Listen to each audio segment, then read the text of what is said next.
today we're going to talk about the unveiling of the Chicago Picasso. We're going to talk about the statue and its legacy 50 years later. I'm Paul Durica. I'm the Director of Programs with Illinois Humanities. And last Tuesday I was involved in an event that marked that 50th anniversary called Everyone's Picasso, which was a sort of restaging of the 1967 dedication ceremony. And I'm joined on the stage today by Tim Samuelson, who's the City of Chicago's cultural historian. He wasn't one of those people, to the best of my knowledge, interviewed by Studs Terkel in '67, but you were there on the plaza. I was there, but not interviewed. So. You were there, not interviewed. We're hoping shortly to be joined by internationally renowned sculptor, a true Chicago treasure, a person who was also there in '67, Richard Hunt. But maybe some of you coming into the Cultural Center today experienced some traffic on Lakeshore Drive. I'm being told by everybody that's really awful today. So Mr. Hunt is on his way. We hope that he gets here before the program concludes. But I'm also joined on the stage by three young journalists, photographers, videographers, and audio artists from U Media. So U Media is a nonprofit that formed in 2009. It's based in the Harold Washington Library, but also in 11 other Chicago Public Library branches. And what U Media does is it's a sort of digital learning space where students can hone their talents in terms of graphic design, 3D printing, music and audio work, and in videography as well. And so on the 1st of August this year, as well as on the 8th of August during the Everyone's Picasso program, the three students joining me on the stage, who I'll introduce in a moment, and other students out in the audience today were amongst the crowd, basically performing the same function that Terkel did in 1967 and sort of capturing people's stories. And many of the people that they interviewed were also there in '67 for the original dedication. So I'm just going to introduce the students quickly. So at the end there, we have Finley Williams. Finley, this fall, will be a first-year student at Lane Tech Academy. In the middle, we have Asia Bray. Asia Bray is at Jones College Prep, correct? And you're a sophomore, correct? And then immediately to my right, we have Jackson Fabi, who is a senior at Kenwood Academy. And so all of them were there on August 8th, performing the same role that Terkel did back in '67, kind of asking people what they thought. So I think I'm going to start at that moment, the 15th of August, 1967, and ask Tim to reflect for a moment upon what brought you to Daley Plaza that day. What was the experience like as somebody in that crowd? And, you know, in the course of my research, this is a sort of kind of classic Chicago thing. The day after the statue's unveiled, of course, the Chicago Tribune covered the ceremony. And they said, according to the Chicago Fire Department, there were some 25,000 people who had gathered near the Civic Center that day for the dedication. But the mayor's office released a figure of 50,000 people. So the truth is probably somewhere between that 25,000 and that 50,000. Average the two together. Yeah. What? Yeah, average the two together. Average the two together. But you were one of those, either 25,000 or 50,000. And would you like to just kind of share briefly sort of what the experience of that afternoon was like for you? Well, I mean, it was a big deal, and the Picasso certainly was a curiosity, even from the first time you'd see it in the newspapers or described. And it's interesting to even imagine, even I wonder today, if you could get the critical mass of people that turned out for that dedication. It was a really filled house as far as the plaza goes. So you really kind of felt packed in, everyone milled around wondering what to expect of it. It's even interesting looking at some of the films of it where people waiting for the ceremony to start, they're all kind of like looking with a bit of skepticism, saying, all right, you know, let's see what this is, and yeah, show me. It is interesting to see when the unveiling is and people actually see it, there are actually people smiling and looking at it. So it does have an appeal. And it is interesting, too, because when you were looking at photographs of it in the newspaper or caricatured in the editorial cartoons. To see it at that scale was very impressive. So it was quite an event. And also when you think of something tarped in blue as large as it was, I mean, that was kind of an event in itself. So there was an excitement. There was, even as I remember it, when it was unveiled, there was a lot of chatter and talk and hum like you'd have in a crowd, and this momentary quiet then it was unveiled, and then a very different kind of collective sound of people right after it. So that's what I remember. I was 15, 16 years old at the time, so that's what I remember from that vantage point. And we're joined on the stage right now by Richard Hunt. So thank you for being here today. So let's see, Richard, do you have your microphone? It should be on. Great. It is on. So what we're talking about right now is what happened in what is now Daley Plaza 50 years ago today, right around this time of the day, which, as I said, also happened to be a Tuesday, which is interesting. And you, like Tim, were there on the plaza witnessing the unveiling. And I just wondered if you could sort of briefly sort of share your experience. Now, you've been an artist pretty much all of your life. You've been a sculptor at least since you were a teen. And we're already well accomplished by the time of that unveiling. At 67, I'll say. So for you as an artist, and particularly an artist working in Chicago at that time, what did that event sort of mean to you, and what kind of drew you to the plaza that day? Well, it was a glorious day, except that it rained that morning, and I'll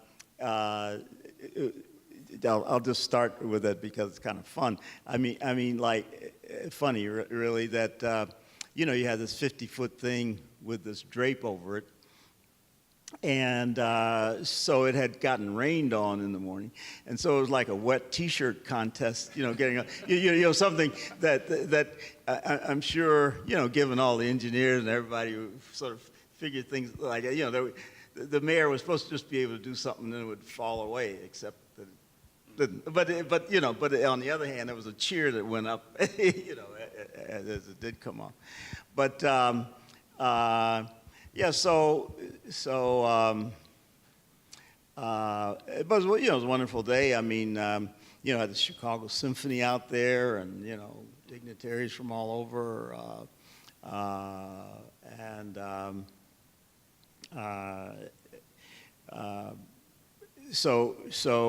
course it was interesting. They were trying to get Picasso to come. They tried all kinds of ways, but he was just busy working, and. So he just sent his regrets and his greetings and all that. But the piece itself, was something I thought was, well, great sculpture. And of course, like the mayor said, and like Bill Hartman talked about, saying to the mayor, well, it'd be great if we could get a Picasso. And the mayor said to him, well, do you think it'd be good for Chicago? Yeah, it'd be good for Chicago. So, go give it a try, which he did and all. And of course, again, it's interesting that once Picasso was there, people started agitating for Miro to be across the street from it, which finally came in.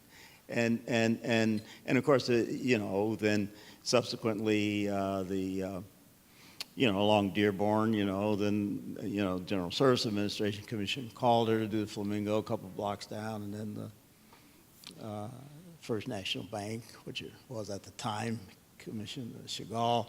So there was this sort of avenue of important works of public art, that, stemmed from that.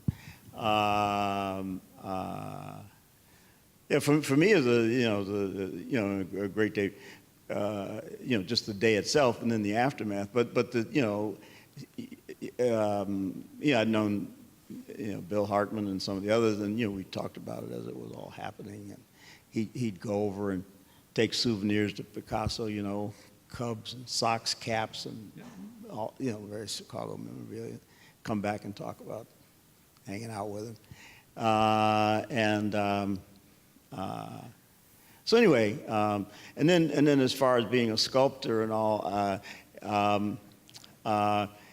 yeah, I was in my 20s. And of course, interesting now, 50 years later, I'm in my 80s, which Picasso was at the time he put that sculpture in. But anyway, but seeing, well, first of all, you know, I was making welded metal sculpture, and the idea of, you know, the sculpture being made out of Corten steel, which of course the building was made out, but it was of interest, you know, that architects and engineers had started to use Corten steel, you know, for a variety of kinds of buildings and structures, you know, bridges, lamp posts, you know, and of course the Civic Center now, Daly Center itself. So, and as a matter of fact, actually the year after that, I got a commission. Walter Netz of Skidmore and Merrill commissioned me to do a piece for a hospital he was building out in Maywood near Hines, just next to Hines Hospital. And so that was so I said, well, I'm going to use Corten. So I made that out of Corten steel. Yeah. Oh, wow. So, well, thank you. And so Richard there was referring to William Hartman, who was a member of the firm of Skidmore, Owings, and Merrill. And Hartman was really the sort of person. He was the managing partner. Yeah, the managing partner. And he was also a trustee at the Art Institute. Correct, and all. yeah. So he was. Yeah, and for Hartman, I mean, in some ways, the idea of kind of bringing a Picasso statue of that size and magnitude to Chicago, I mean, in many ways sort of started with him. And it was really sort of his persistence that kind of led to the statue even being sort of gifted to the city. So as you mentioned, I mean, getting the Picasso to the plaza to be unveiled in '67 was a process that took many years. Hartman first sort of began reaching out to Picasso all the way back in '63 while the sort of Civic Center, now the Daly Center, was being constructed. And over a series of trips, as you referred to, he would bring Picasso various kind of gifts sort of representative of the city. It might be a White Sox jersey, it might be a Cubs baseball cap, which, as I said earlier, is a sort of emblem of the city.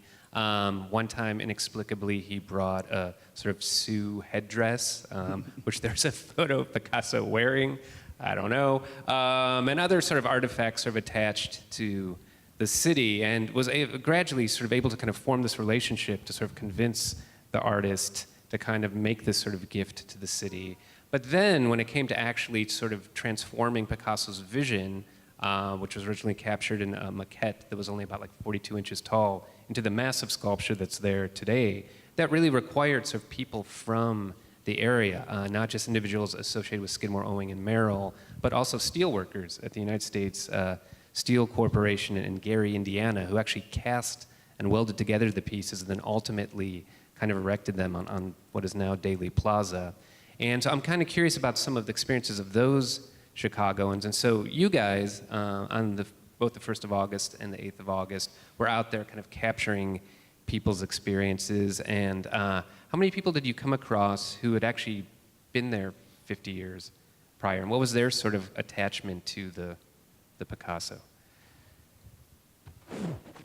Okay. Yeah, whichever one of you guys. On the day of the actual event, I came across someone who had just graduated from high school on the original unveiling, and she was just talking about how everyone around her was just absolutely horrified because it's like, what is it? It's, you know, it's a monstrosity, but she actually really loved it because it was something different. It was all about, you know, breaking down barriers, and I think that was Picasso's point. I think that's the point of all art, and I think definitely Picasso, you know, drove that point home with his sculpture. So no, there were a lot of people who were that we talked to that were there the day of. On the day, on the rehearsal day, which was August 1st, I talked to someone that was there 50 years ago, and he was saying that he thought that how the Picasso sculpture was being used and how it was like a public piece and not something that was supposed to be gated off, and it was used, and that was what Picasso was envisioning when he made it, something for the public to not just be there for people to look at, but to enjoy, to like sit next to it and really like take it in. And so I thought it was very interesting that not only were there people that had the like horrified look, but people actually saw what his vision might have been to have it be a public thing. It's interesting that you say that, Asia, because one of the sort of first prominent reviews of the piece appears in December '67 issue of Inland Architect, and it's written by a guy named Joshua Kind. And one of the points that he makes about the sculpture is that if you look at the sort of civic center buildings, now the Daly Center buildings, right, they don't necessarily kind of conjure up images of a civic life, right? You tend to think of art galleries and theaters and things like that really kind of capturing the soul of the city. And then you have these very kind of modern structures clad in corten. But Kind's point is that the Picasso sculpture continually, through its playfulness, reminds you of a kind of like humanity, and that people respond to it. And that children almost immediately, if you look at photographs of the dedication, by the time that statue's unveiled, you already have children waiting to kind of scramble up on it, right? And kind of like make it part of the city in that way. Jackson, did you have something you'd like to add? Yes. One person that Finley and I interviewed, we going down to the Daly Center was almost like a weekly tradition for her family, and they would go there after church and they would go eat lunch. And the Picasso, it kind of became a part of that tradition. They would go there every Sunday and go eat lunch after church, and I think it became part of the city in that way. It became part of people's traditions. Mm-hmm. Yeah, and that's something, we've got an audio clip in a couple minutes that I'll play where somebody sort of talks about the tradition that she sort of formed with the sculpture, which you guys were able to capture. But before we do that, I want to just remain in '67 for a brief moment. So Richard told us a lot about that day, as did Tim, and this was a huge sort of civic event. So the Chicago Orchestra played for about an hour. The Chicago Fire Department Color Guard had a flag raising. Various faith leaders gave invocations. The governor, Kerner, unfortunately was not able to be there, but the lieutenant governor spoke. And then you also had Roger L. Stevens there as well. And Roger L. Stevens was the first chairman. It was then the National Council for the Arts, later the National Endowment for the Arts, which had only formed in 1965. And Richard, were you already affiliated with the NEA by that point in time? No, as a matter of fact, that day was the first time I'd met Roger Stevens. Mm-hmm. But the thing is, the legislation formed the National Endowment for the Arts and Humanities. Mm-hmm. Then each, the National Endowment for the Humanities and the National Endowment for the Arts had a council. Mm-hmm. So what I mean is just Yeah. to correct you if I may, so there was a national. Oh yeah. The National Endowment for the Arts Mm-hmm. then had its council, which were like a board of directors of the museum or whatever, and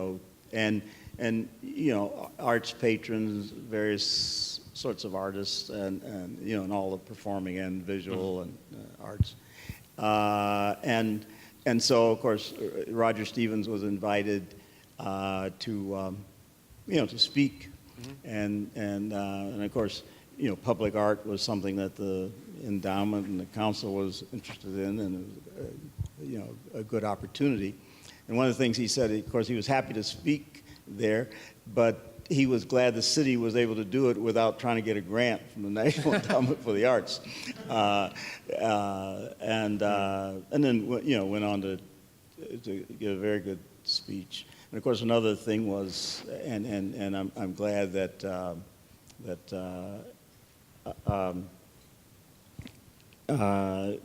he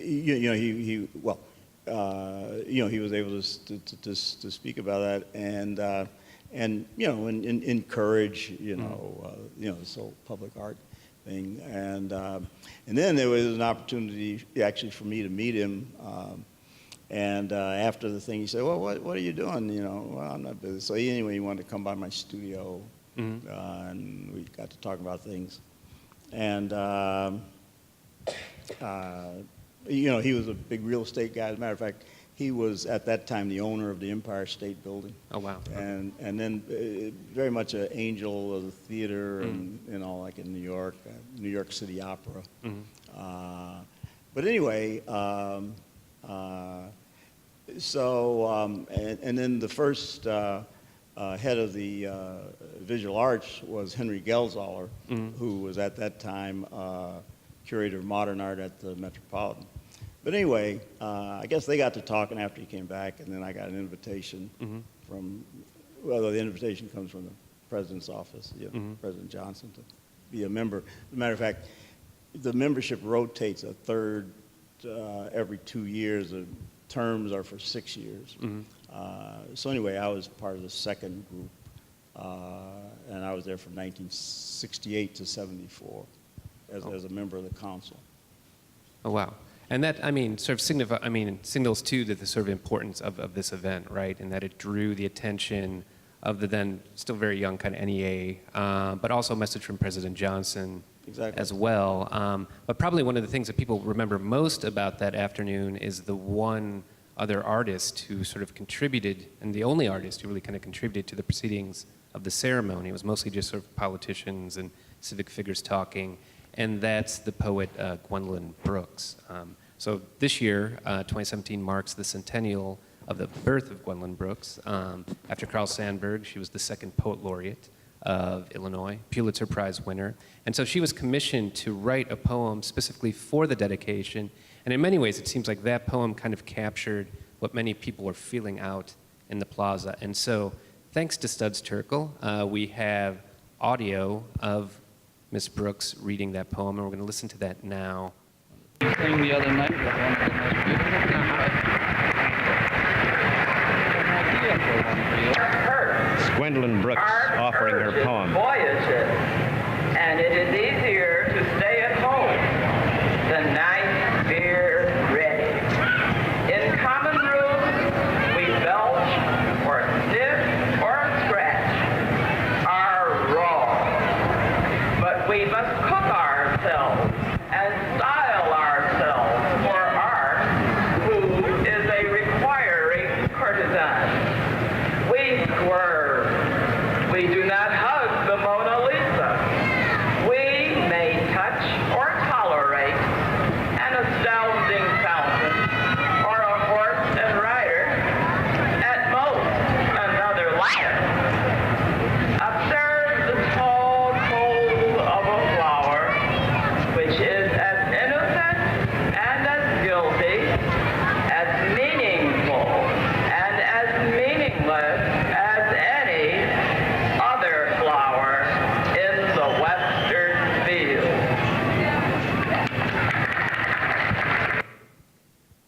So, yes, I think you were about to applaud. I think we should applaud Gwendolyn Brooks. So I think two of the most sort of salient lines from that poem are, well, one, art hurts, and art challenges. And when people first sort of saw that Picasso, I met many of them at least felt the challenge, if not the pain, of viewing it. But I'm curious about you guys, because the Picasso's been there sort of in Daly Plaza all your life, and you were just interviewing people over the past 2 weeks. So to you, does the work represent anything? Do you respond to it at all? Do you have any memories from your own childhood about it? Okay. Well, in all honesty, I never actually really thought about the sculpture too much. It was just simply a staple. I go to a lot of protests, and so it was always there, right? There are a lot of protests around downtown, the Federal Plaza, and the Daly Plaza. So it was a staple in that way. But honestly, when I'm talking to, I talked to someone who had a tattoo on her ankle of the original drawing for the sculpture, and then I talked to this actor who says he loves the sculpture because he draws energy from it, and it's how so many people love this 50-foot tall thing of steel. It's more than that. And I think definitely hearing all these people who are so deeply impacted by it definitely changed how I view it, because it is art, and it is more than steel, I think. It's a staple of Chicago. I agree with Finley. I didn't really grow up downtown. I grew up in like an apartment building, and so I didn't go outside much and do things like that. But having the experience of interviewing all these people that were there, or got married that day, and just have a significant like attachment to it, made me feel like I had an attachment to it, just being able to listen to their stories. Like, I didn't have the same type of feeling as some of the kids who like come and play on it every day and just like, oh, it looks like an aardvark or a water buffalo. But to just hear them say it, I'm a person that is very optimistic, and I'm like a candid person. Like, I live for moments. And so the moments that I got from listening to the stories made it what it is. It is significant to Chicago, and I'm pretty sure even if you saw it for the first time at the unveiling or like on last Tuesday, that you know that it's significant. For me, the statue isn't a very definite thing. I feel like it represents a large portion. Well, it represents the diversity of Chicago and how it's many different things. How the statue looks like, from the top part, it looks like it might be an ape, but it also looks like it has wings. So it's a big mix of things, and I don't think that it's supposed to have a definite. There's not supposed to be a defined. You can't define what the statue is, because it's supposed to be a mix of things, and it's not something that can be easily titled. Yeah, and I mean, people have been puzzling since '67, right, over basically what that is. But what's interesting, and I think Tim and Richard, I'd like you to reflect upon this, because you've been in Chicago since the unveiling, and also because, Richard, you're a sculptor as well who has over 120 pieces of art out in the world before the public. Is it after half a century, something like the Chicago Picasso basically just becomes part of the city's built environment, right? And you were able to connect to it through the stories that people told about it and the memories they had of it and so forth. But for many people, it's just something that they just kind of pass by every day. And so I'm curious if its sort of power as a work of art has sort of diminished over the half century through being a work of public art. And yeah, just sort of as an artist, and then you as a sort of cultural historian, do you feel like it's grown in meaning or sort of receded in meaning over the past 50 years? I think it's held very constant, because it is a piece that stirs your senses, and it does appeal to what's kind of a basic emotions that are in everybody. So it doesn't really change with time or taste. So it seems like a particularly timeless piece, which I think any great work of art would be. And it's also, as it does get older, it is kind of reassuring as a familiar presence. So it kind of becomes something that still stirs your senses when you see it, when you go by. I don't, even cutting across in a hurry and late to a meeting at City Hall, not take a look as I go by. And I think that attests to the power of it. And even over time, it was interesting. I remember the first time there was a sports celebration and they put a hat on it. And I thought, oh gosh. But then I thought, well, why not, you know? So in some ways, it actually celebrates along with you, and it didn't seem to hurt it. So. Yeah, 2008, they put a Chicago Cubs cap. Yeah, well, on okay, it, yeah. that's fine, Why not? you know. So, you know, in some ways, it seems appropriate. Mm-hmm. In some ways, it doesn't seem appropriate at all, but Mm-hmm. I would say somehow it all works out. Well, Richard, as an artist, I mean, what do you feel about somebody putting a Chicago Cubs hat on a piece of modern art? Well, as a matter of fact, it's interesting, to point that out. I think the fact that people are more comfortable about it, it's kind of changing in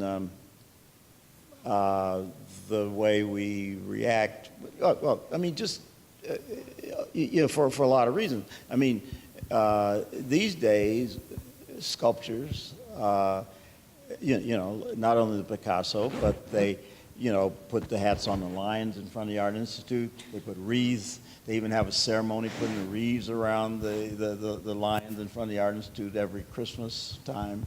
And like you say, any time now there's one of the teams wins something, the Picasso and various other things have, are festooned for one reason or another. But on the other hand, when you think about art that's in museums that come from all over the world, from all kinds of cultures, those works, a lot of them had sacrificial blood spilt on them on a regular basis. You can go to the Field Museum, the Art Institute, there they are. In churches, around the world at various holidays. So it's like, there was a point in time, that's like when I was a young person, there was this reverence for art that may have been a little misplaced, in the 20th century. And so now that, you can revere it, but of course it's not the same kind of context that is, say, a civic context. But on the other hand, to use works that are esteemed as art and places like the front of the Art Institute or the Daly Center to celebrate the victories of your teams or whatever, is a useful thing that I think we might as well get used to. I mean, even if you don't like it now, it'll be around, enough so that that's just what happens. But and of course the thing too about the initial reactions to Picasso was that there was this plaza, and then there was this thing in it that a lot of people, what is it? Who is it? Is it a dog? Is it a woman? Or whatever. There was all those questions. But now, just like the young people say, well, it was there all the time, and whether you go there to protest or, well, and then, you have the Christmas market there, and so the statue's almost, you can't get to it for all these stalls, but it's a place, where Yeah, I mean, for many Chicagoans, it's become part of their daily experience of the city. Right. Could I answer that question? Yeah. So I interviewed a lot of people, and I actually asked them that question, and they were like, no, it never actually blends in because it's so weird, like it's so outlandish. It's, there's nothing actually that's exactly like this, and so it can never actually blend in because it's just so imposing, right? It's something that is just there, and it's always in your face, no matter like where you're walking, because it's huge, and it's just different. So that's, yeah. Yeah, so I mean, in some ways, because of its uniqueness, even 50 years later, and also now because it's become such an emblem of the city, it's kind of like sort of put itself forward, and you can't help but notice it and respond to it. Although I would say there's probably one group of Chicagoans who love the Picasso statue probably more than any other. And for them, I think they might have a slightly different sort of response to it as a work of art. And you guys captured a really interesting interview on the 8th with someone who actually works in the Daly Center and has had a sort of decades-long relationship with the sculpture. And we're going to hear that clip that you guys recorded right now. So you were you here 50 years ago? I was here 50 years ago. When it was first unveiled? And I took, at that time I was taking slide photos, and I have some of those photos, but they're pretty just straightforward. But what I'm more excited about is a series I did that from my 10th floor office window there, I worked for the court. And my office window overlooked the Picasso. So I had my camera at work with me every day, and I took photos throughout the course of the day with the light changing. And my work was I mediated in the best interest of children. So my photo series shows that children have free spirit, how they play, they climb up there while adults sit on the base or walk around waiting for their kids, but how kids are free and vibrant. And I called that Picassos Playground. So Picassos Playground. So last Tuesday, well, really quickly, for those of you in the audience, were any of you there back in 1967 at the dedication? If you could raise your hands. Anyone? I think right over. Okay, great. So also last Tuesday, as I said, there was a sort of restaging of the sort of dedication ceremony in which the sort of format from 1967 was followed, and Richard, you were there in the audience. But instead of having sort of elected officials and sort of civic leaders, we had individuals from different arts and cultural organizations involved, and also artists as well who are taking the place of sort of faith leaders. And it became a sort of celebration of kind of public art in the city, because this year, 2017, has been proclaimed by the city the year of public art. But what was interesting, though, about that ceremony is immediately upon its conclusion, right after the sort of stage had cleared and so forth, what happened? But there was, you're smiling, but like a swarm of kids rushed the statue the moment that it was like accessible again and just started kind of running up and down it. And that maybe in some ways is its sort of endearing legacy. So in a moment, we're actually going to watch a sort of video clip that you guys did, because unlike Studs Terkel, here we are in 2017, we have not only audio, but video as well. And so they documented that August 8th ceremony and asked the same question that Terkel did in 67 to Chicagoans, which is basically, what do you think this is? But before we watch that clip, I just wanted to see if anybody out in the audience had any questions for any of our panelists, anything that you're curious about in terms of the sort of history of the unveiling and in life of the statue. Yes? So, if tomorrow someone found Picasso's Bible, and it said in it what he thought that Picasso would be, how would that change people's feeling about the sculpture? I think one of the things that makes it interesting and timeless, it really has no specifics on horse or woman. I'm just curious if that would have an impact on people's feeling towards the sculpture. Picasso said, "This is my mistress." Any thoughts from our panelists about Asia? Yeah.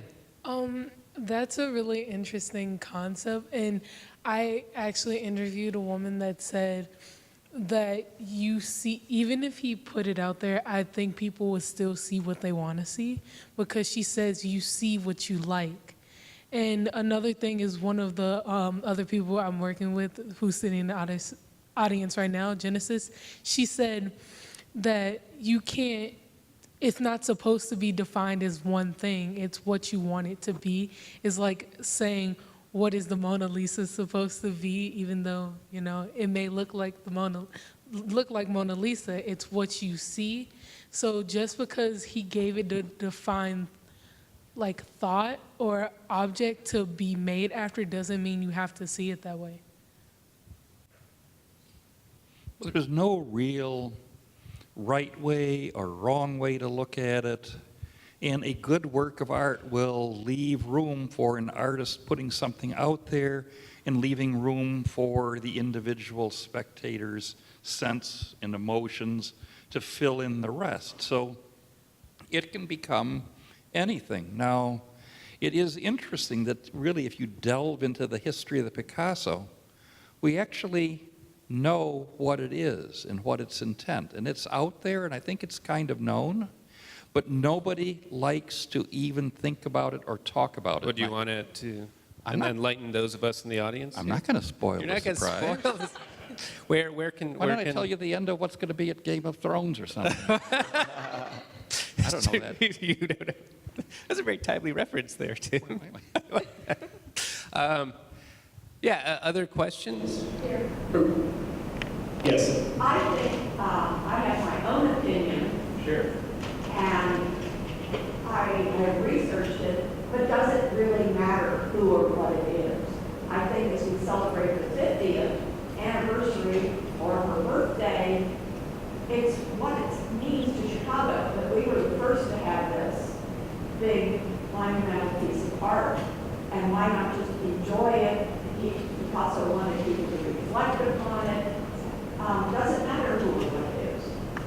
I mean, you make a very good point also in extending that point in the sense that it was a gift to the city, right? And part of a gift is that it doesn't have sort of things attached to it. It's sort of freely given. And so if this is a gift to the city, we as the city are then free to make of it what we want and kind of form these associations. And as Richard pointed out too, what makes the Picasso so significant is it's one of the first works of public art in the city, if not the first, that wasn't dedicated to the memory of some prominent individual or memorializing some historical event, but art as art that then led the way to all of these other commissions, right, to Calder and Moreau and so forth. And so this initial gift, in some way, continued to give to the city in many ways. Yeah, well, and I was just going to say, too, that in terms of naming it, I mean, at one point, it came to be called the Chicago Picasso. Mm-hmm. So, I mean, yeah, you can't really separate the two. I mean, you can't really separate the city from right, the work. And so that's what it is. Yeah. The Chicago Picasso. This is Picasso was in Chicago. What was then the Civic Center, now the Daily Center. It's just part of Chicago. Yeah. Mm-hmm. We had another question up here. Yes. I just want to say also, when I was at the ceremony last week, I was sitting next to a man who had been born the day of the unveiling, so he was not. I would hope not. Yeah. That I think it was definitely part of his, a special part of his growing up, is he loved that. I was wondering, as part of the celebration, will they be showing, there's a movie called Hollow Box that won a Chicago Emmy around 2001 or 2. It's part of Chicago Stories on Channel 11. And will that be shown again? Well, it's interesting because, well, Tim, you can talk about this. There is going to be a screening this evening here at the Chicago Cultural Center to kind of mark the anniversary of the unveiling and dedication. And Tim, you're going to be part of that. Did you want to talk a little bit about this evening's Well, event? there'll be two films of very different perspectives on the Picasso. And we'll be showing those this evening right here on this stage. And Tom Palazzola did an amazing, almost impromptu filmmaking of the dedication with his own unique additions and enhancements to it that I think make it one of the great documentaries of all times. There also will be a film that actually there was a group of filmmakers who were given access to track the filming, to track the construction of the entire piece from beginning to end, with footage of Picasso, and also it brings to mind things that you don't often think about as to how the pieces were fabricated. How did you get them into Chicago from Gary, Indiana? What path did they take? How do you stage the pieces? And I'd never seen the film before. I reviewed it last night. It's pretty amazing stuff. I should know I'm going to be here for it. 6 o'clock? Yeah, okay, good. All right. So in just a moment, we're going to watch a clip that was shot by the U Media team here that'll kind of bring us full circle and sort of reflect Turkle's work. But before we do that, I want to do two things. One, I'd like to thank all of our wonderful panelists who joined us here today. So Richard, Tim, Asia, Finley, and Jackson, thank you for being part of this anniversary. And also, I want to read to you the last stanza of a poem that was written 20 years after the statue's dedication. So it's a little known, this is little known, but Gwendolyn Brooks didn't write just one poem about the Chicago Picasso, but she wrote two poems, and she wrote one to mark the 20th anniversary in 1967. And what's interesting is in the first poem, she's addressing the statue. The second poem, part of it's in the voice of the statue itself, addressing the city of Chicago that is still speculating on exactly what it is. And so these are the final lines. I tell you that although royal, I am a mongrel opera, strange in the street. I am radical, rhymeless, but warranted. Surely I shall remain.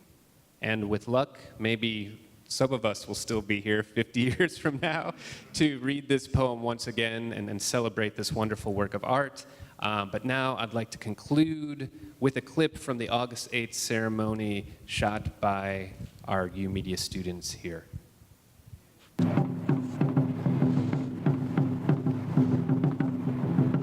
What was the original unveiling like? It was awe. We didn't know what it was. My first thought of what it was a horse with angel wings. They were saying it was like an Afghan dog. Is it a bird? Is it a stylized woman? He did a lot of stylized women at that time. So if you look at a lot of his artwork, I'm going to say probably a woman. Oh, it's a baboon. Oh, it's a ram. Oh, look at this. But really and truly, if you look at it from the side, you can see that it's a profile of a woman. When this was unveiled, I could feel the repercussions of the unveiling on the far south side of the city. So I remember a dinner conversation vividly with my parents, and the discussion was something along the lines of, we've been had. Some commie artist from Europe has played a joke on the city. I've always seen it as a bird, the wings, and that's what I visualize it as a bird. It's modern, just like the architecture is modern. But this is something that's structural in the same way the building is.